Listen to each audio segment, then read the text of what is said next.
I need to make a difference here because of my story. Tonight, I do believe my mom taught me how to die. I will tell you that in a heartbeat. surviving and thriving after a breast cancer diagnosis. But I remember when I was little, it was just crazy, right? Some disease you can't do anything to help or take it away. Local strangers I had complete lymph node dissection. becoming lifelong friends in the face of their own mortality. We're wearing ours on our ears. We are the tree. While the latest treatments show promise, Are you gonna bounce? We were just very lucky with every advance, and we've just been so fortunate with all the advancements they have made. it's the day-to-day grind where someone to lean on is needed. Project Pinked is helping two people that I had no idea needed help. For the next half hour, Good to have many brains thinking about your case. a 6 News special examining where we are headed in the fight against this deadly disease. I had to be strong for my kids. Brian Mastre reports, attacking breast cancer head-on, mixing hope with pink. Good evening. All this month we've been hearing stories of breast cancer awareness, from the NBA to the NFL, from national fundraisers to neighborhood fashion shows. Pink rules October. These days, women are armed with more knowledge than ever before in tracking and detecting breast cancer early when it's most treatable. Still, every year, 200,000 women will be diagnosed, 40,000 will die. We begin tonight with how one diagnosis turned into something bigger than anyone expected. So many people have been on this journey with us. And A decade ago, Cynthia Sturgeon left the doctor's office with a breast cancer diagnosis and turned what could have been life-shattering into a life-altering sisterhood called Project Pinked. We knew there was a gap. We didn't quite know what we were doing. We just knew through our own experiences and through my own personal experience that there was a gap in the community. Everyone thinks that once you get through treatment, which our doctors and our healthcare teams do a phenomenal job of getting us through the hard part. But there's a second battle that is unheard of. And we don't talk about it much, but it's really the hardest battle of all. And I'm here to tell you that that's what Pinked addresses. Whether it's financial assistance, whether it's making you feel beautiful again, whether it's renewing your life and living your best life in spite of this dreadful disease, we can overcome it, but it takes a community to do so. On a Friday night in August, more than 650 people packed the downtown Hilton Omaha to honor survivors. Among them, Denise Huffless. It has been the most amazing experience, enlightening, rewarding. You know, it helped me work through some issues I didn't know I had. In 2013, the Papillion mother of 3 lost her husband to cancer of the esophagus. Charlie was 46. 2 years later, she broke the news to her children. She had stage 2 breast cancer. I had no family history and he had no family history. Neither one of us had a reason to get it. She's a lot stronger than I thought. She's a lot stronger than most people that I know. After you guys leave here, I don't know many people that can go through not only losing your loved one, but then to get it yourself and have to raise 3 kids on your own. And that alone is just, that's something I couldn't even imagine having to do. so now I'm mom and dad. This spring, Denise Huffless spent the weekend getting her mind and body in balance at the Magnolia Hotel downtown. This exercise basically helps you think about how do we look at ourselves in relation to a tree that is thriving. And a chauffeur. The point being, a top-heavy tree can be uprooted. And if we strengthen our trunk and stay true to who we are and find ways to continue to work on that, we're better able to support the roles that we play. Project Pink put together this retreat to share tools the founder didn't see available when she was diagnosed. The survivor's not the core of your being. It is not what you were put on earth to be, right? It happened. Yeah, it happened, but it isn't your core. It's a branch that's simply a moment in time, that it's a bump in the road, and that you get to say, you know what, I'm gonna prune that little by little. And then I'm a nurse. The weekend is dedicated to thriving, not just surviving. God's child. I am believer. I am strong. I am a healer. I'm a listener. I am bold. I'm an overcomer. I'm grounded, and I'm an achiever. In 2010, Nicole Keel had a son, Parker. Because of complications from being born premature, he was 4 weeks old when he died. I'm a mom of 2, but I only have 1 living. So in that respect, to me, there's a piece missing, like part of my tree's gone. And so I have to rely on these to keep me still going with the son that I have. Braxton came into the world 2 years after his brother. He was 2 when his mom learned she had breast cancer after finding a lump with a self-exam. Even though she's a nurse, Nicole Keel says her son took care of her. For example, he helped with the drains after reconstruction surgery. He's 5 now, but Mom thinks this caretaking attitude at such a young age may lead to a career as a doctor. How do we live our best life in spite of our circumstances? The message of survivorship carries to the families. After all, a woman born today has a 1 in 8 chance to get breast cancer. We stand on the shoulders of organizations that have paved the way for research, for early detection. But oh my God, my husband and I and my family and I can tell you what happens when you're diagnosed. What happens? It's a quiet bomb ticking every single day, waiting for the shoe to drop. Coming up. Whenever we see a young woman with breast cancer, we're always, a little bit on high alert and complicated by the fact that she was pregnant. A nurse with a family history of breast cancer faces 2 life challenges at the same time. That's what everybody wants to hear, complete remission. Plus, researchers on the front lines of the cancer fight weigh in on a cure. When Brian Mastre reports Attacking Breast Cancer Head-On, Mixing Hope with Pink continues.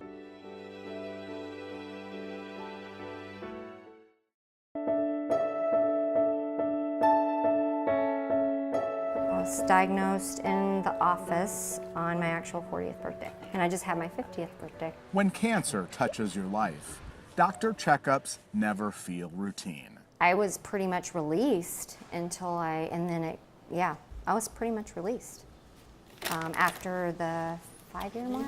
How are you doing?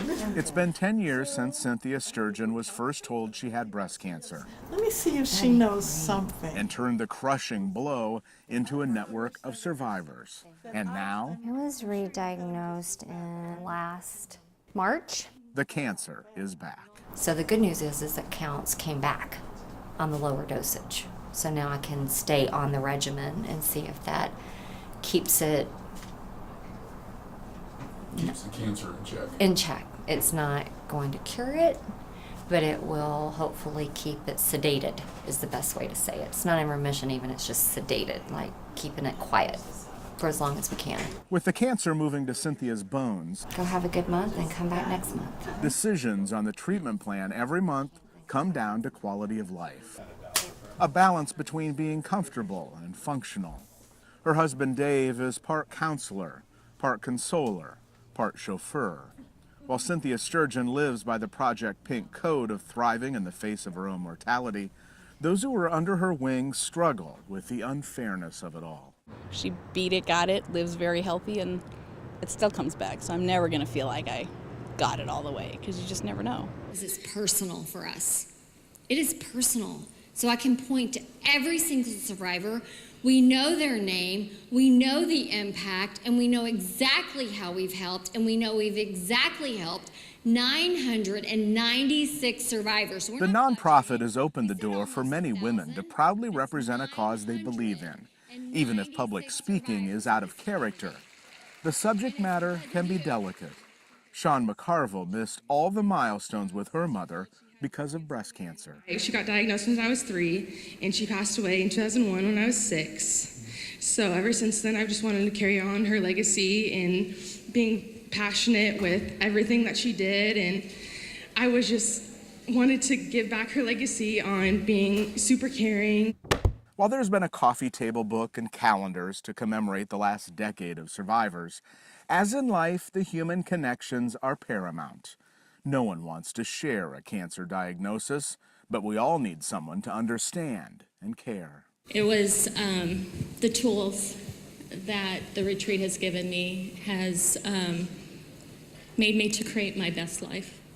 and long-lasting friends forever that know what I've gone through and what I continue to go through. Coming up, We're gonna wear them here. mixing humor with compassion. It feels so good to be able to say, instead of saying I'm sorry, I get to say, what can I do for you? Making a difference, one woman at a time. I think whenever I pictured motherhood, I didn't really picture cancer having any sort of part in it. When this 6 News special returns.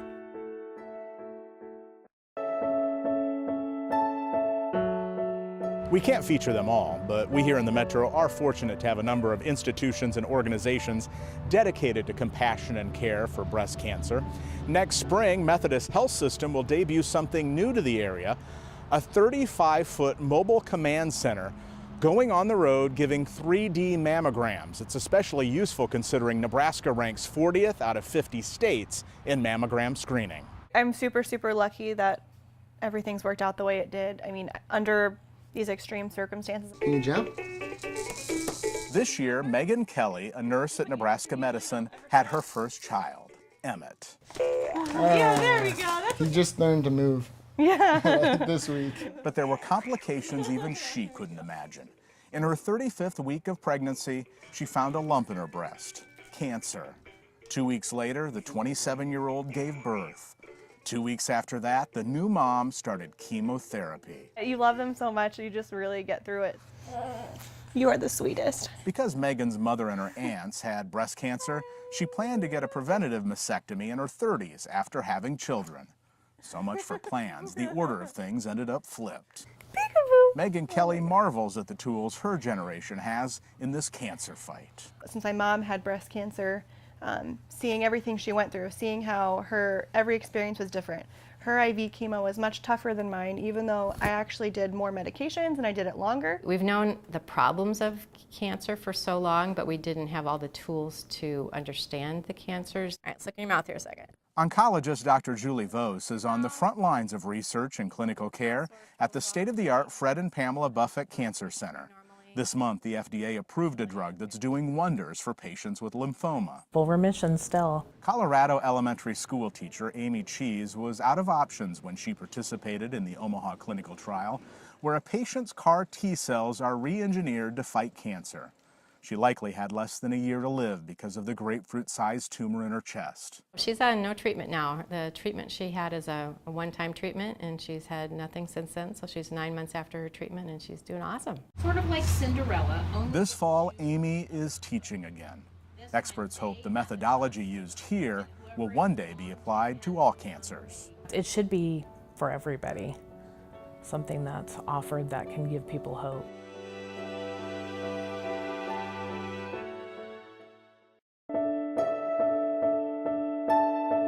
For the last 7 years, I've emceed the Project Pink fundraiser. Every year, organizers hope to top the $200,000 mark. It hasn't happened until this year. Are you ready? I am. All right, so we're just going to start real simple, just sitting on the chair holding the sign. So. During the spring retreat, breast cancer survivors shed their tops for a tasteful pose to be featured in a calendar during the fundraiser. Beautiful, beautiful. The ritual is a playful swipe at the name of what made them sick in the first place, breast cancer. The idea, uncertainty can lead to a positive experience. Beautiful. Whether it's a vulnerable photo shoot or the ups and downs of chemotherapy. Helen Wobig understands. She watched as her teenage daughter Sammy fought leukemia for years. Helen says it was definitely harder to see her daughter suffer through cancer than her own situation. Sammy is in remission. That's quite the arsenal of brushes. Leading up to the photographs, survivors are treated like queens, pampered and made up by volunteers. Many complain that not only did cancer take their hair, but when it grew back, it wasn't the same. Which was the last to go? The last to go was my eyelashes. Eyelashes and eyebrows were different too. By design, mirrors are nowhere to be found until the big reveal. Like, stay steady, there we go. Oh my God. What do you think? Different. I've never been all get up like this. Do you like your hair curl like that? I think love it's so my cute. hair, yeah. Chris Newton is a 3-year thriver. I've been watching the other ladies come in and they all look so gorgeous. This is just unbelievable. Totally. Thank you, thank you, thank you. Around every corner, the message is clear. We're going to wear them here. Even with cancer, it's okay to look for the silly lane in life instead of always being parked and serious. I love to cook, but oh my gosh, I make a big mess. I make a big mess with this stuff too. As Cynthia Sturgeon prepares a plate of cheese and crackers, I have food. her friends are impatiently waiting for another round of cocktails on her deck. Weeks away from her 50th birthday party, she doesn't shy away from the heaviest of topics. I'm a planner, so don't think for 1 minute that we've already visited hospice. We've already picked our care team. We've done all of the prep work because I would rather do all of that and be a participant in the decisions that are going to be end-of-life care for me, because I did that with my mom and dad. I do believe my mom taught me how to die. I will tell you that in a heartbeat. My mom, being able to keep them at home and care for them, and it was the hardest thing I've ever and will ever do in my life. But I believe the courage that my mom showed, the faith, the strength, she showed me how to do it. So, yeah, I'm grateful for that. Food! Yay! Oh. Ever mindful not to give in to quality of life, Who's wanting bubbles? she gets back to her guests by the fire. They, too, are survivors. Cheers, ladies. Cheers, cheers. Howdy, y'all. The tribe. The tribe. The tribe. That's right. There you go. From Cynthia Sturgeon's granddaughter, Jordan, You were right there ready to support them regardless, right when you heard it, even though you wouldn't know what it would mean or what would bring. But I just want to thank all of you. It's tough and it never gets easier, but thank you for being ready to support and celebrate that special person in your life. Debbie, 5 years. To her expanded family of thrivers, the mission of hope is built to survive. We're not going anywhere. We're going to be right here, lifting them up, catching them when they fall, and supporting them and holding their hand in their darkest hour, because that's what this community does. I choose every day to wake up and say, I get today. I don't look for tomorrow, I don't look for the next day, I just get today. I truly believe if you have faith, you might have fear, but that's not usually, like if I truly surrender it and live my best life, that's all I can do. I can't do anything